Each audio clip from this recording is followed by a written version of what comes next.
निवडणूक आयोगाने कायद्याचा चुकीचा अर्थ लावलेला आहे।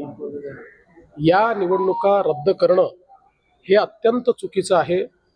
अशा पद्धतीने तर प्रत्येक वेळी कोणीही कोर्टात जाईल आणि मग निवडणूक पोस्टपोन होईल असं कधीच आजपर्यंत झालेलं नाही।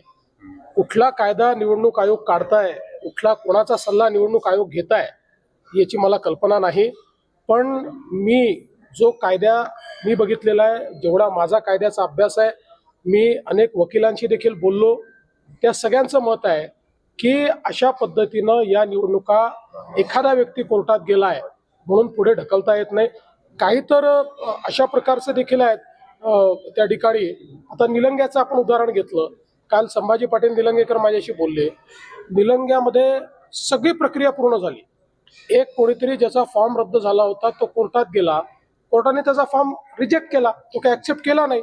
त्यामुळे मग ज्यांनी फॉर्म भरले त्यांना पूर्ण वेळ मिळाला, परत घेण्याचा पूर्ण वेळ मिळाला, प्रचाराचा पूर्ण वेळ मिळाला, आणि कोणीतरी पार्टी केलं होतं म्हणून या ठिकाणी निवडणूक पोस्टपोन करणं हे अतिशय चुकीचं आहे।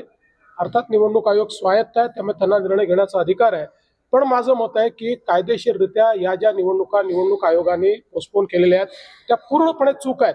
आणि त्यानंतर आता पुन्हा म्हणजे हा त्या कॅन्डिडेट्सवर किती अन्याय आहे, ज्यांनी प्रामाणिकपणे सगळ्या गोष्टी केल्या आणि आता उद्या निवडणूक आहे, आज तुम्ही पोस्टपोन करून टाकता। त्यांचे श्रम, त्यांची मेहनत, या सगळ्या गोष्टी गेल्या वाया। आता 15-15, 20-20 दिवस पुन्हा त्यांनी प्रचार करायचा, हे मला असं वाटतं अतिशय चुकीचं आहे।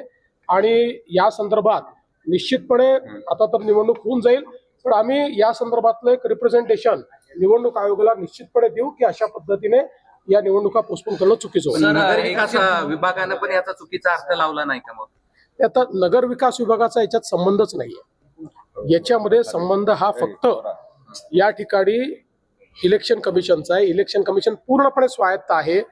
इलेक्शन कमिशनला काल अनेक रिप्रेझेंटेशन्स गेले, कलेक्टर्सची VC देखील झाली, अनेक कलेक्टर्सनी देखील आपलं मत मांडलं। पण आता जो काही निर्णय त्यांनी घेतलाय, शेवटी मी एकदा सांगितलं, त्यांनी घेतलेला निर्णय आहे, त्यामुळे आता तो निर्णय तर मान्य करावा लागेल। पण माझं मत आहे की हा निर्णय चूक आहे।